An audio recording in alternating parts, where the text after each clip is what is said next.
Galerinha do nono ano, ó, eu vou apresentar para vocês alguns exercícios resolvidos, tá? Lá na página 80, que é aquela listinha que eu mandei para vocês já pronta, tá? Na página 80, e o exercício 12 e 13. Então, a primeira coisa que a gente tem que saber é identificar quais são os catetos e, qual é a hipotenusa de cada triângulo. Vamos pensar assim, ó. Deu esse exemplo para nós, né? O exercício 12. Um lado tem 3, o outro tem 4, o outro tem 5.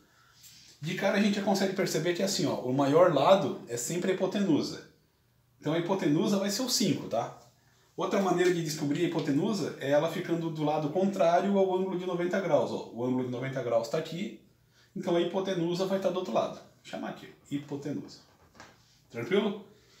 Agora, o cateto oposto e o adjacente vai depender do ângulo de como a gente pegar. Tipo assim, se eu quero saber o seno do B, eu tenho que lembrar o seguinte. O seno sempre vai ser o cateto oposto a ele, dividido pela hipotenusa. Então, primeiro vamos descobrir qual é o cateto oposto em relação ao ângulo B. Ó, analisa o ângulo B. Esquece o C agora, tá? Só o B.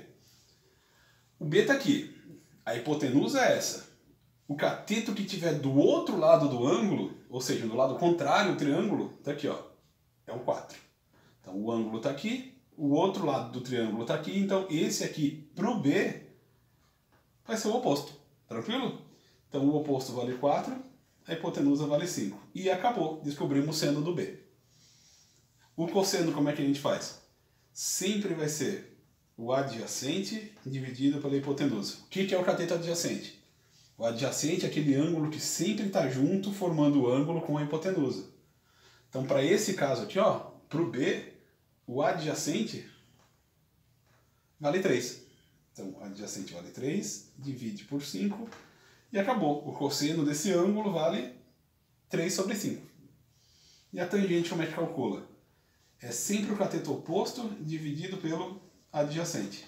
Quanto que vale o oposto, então? O B está aqui, o outro lado vai ser 4, que é o oposto, e o adjacente vale 3. E acabou. Para o ângulo B, a gente tem o seno, o cosseno e a tangente valendo esses valores aqui. De boa? Agora vamos analisar o ângulo C. Ó. O ângulo C está aqui embaixo. Vamos esquecer o B. Esquece o B, já era. Vamos apagar esse lado aqui também. Então assim, ó, se o ângulo C está aqui, o outro lado agora vai ser o 3. O 3 não é mais o adjacente.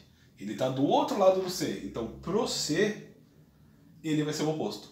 Em compensação, o 4, que está formando o ângulo aqui de hipotenusa, ele vai ser o adjacente. Tranquilo? Então, para calcular o seno, sempre o oposto sobre a hipotenusa, então o oposto vale 3. A hipotenusa vale 5 e acabou. Tcharam! O cosseno. O cosseno é sempre o adjacente sobre a hipotenusa. Para o C, o adjacente vale 4. A hipotenusa vale 5. De boa? A tangente, então. A tangente sempre vai ser o oposto sobre o adjacente. O oposto ao C vale 3. O adjacente vale 4. 3, 4. De boa? Terminou o exercício 12. Era isso. A mesma lógica a gente vai usar agora para o exercício 13. Ó. Só que não percebam que o triângulo está virado. Ele rotacionou assim. Ó. Um lado vale 13. Desculpa, deixa eu apagar aqui. Aqui eu apaguei. Eu viajei, não era para ter aparecido. O lado oposto ao ângulo de 90 graus, e também o maior lado do triângulo, é esse aqui. Então o 13 aqui, ó, vai ser a nossa hipotenusa. Não necessariamente o triângulo tem que estar sempre assim, tá? Ele pode estar deitado, rotacionado, inclinado, tanto faz. Mas o maior lado sempre vai ser a hipotenusa e também vai estar oposta ao ângulo de 90 graus, tá?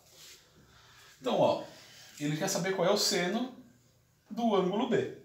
Se o B está aqui, vamos fazer tudo em relação ao B. O B está aqui.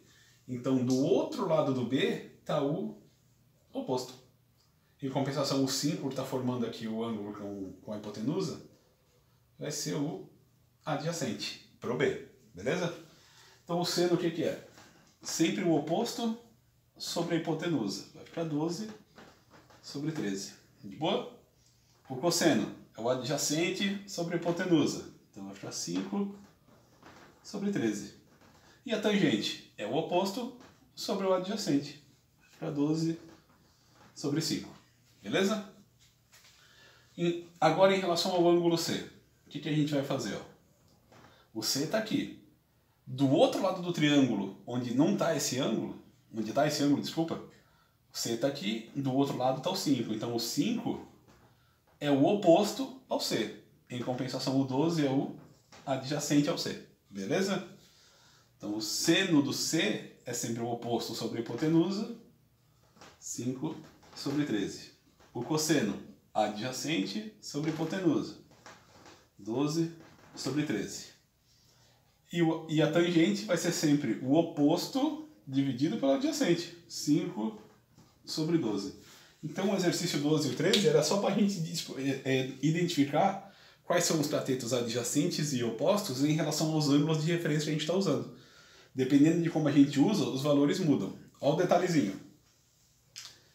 Se a gente usou no primeiro aqui, ó, seno do B, o seno do B vale 4/5, percebam o valor do cosseno do C, 4/5. Ah, e o seno do C com o cosseno do B, 3/5 e 3/5. Então toda vez que a gente muda o ângulo de referência, os senos e os cossenos se invertem. Tranquilo? Também se invertem a tangente, olha só. A tangente do B vale 4/3. A tangente do C vale 3/4. Então se a gente mudou a referência aqui, ó, deixou de usar esse para usar esse, a tangente inverte. O que estava em cima fica embaixo, o que estava embaixo fica em cima. Beleza? Então, a gente já sabe, por exemplo, não necessariamente precisa calcular um ângulo para descobrir o outro. Então, se a gente sabe um, automaticamente já sabe o seno e o cosseno do outro ângulo do triângulo. Beleza? Mesma coisa vale para cá, ó. O seno do B é igual ao cosseno do C. Beleza? E o cosseno do B é igual ao seno do C. Então, se a gente muda o ângulo de referência, os senos e os cossenos se trocam. A mesma coisa vale para a tangente. Trocou o ângulo de referência, elas se invertem. Beleza? Tranquilo?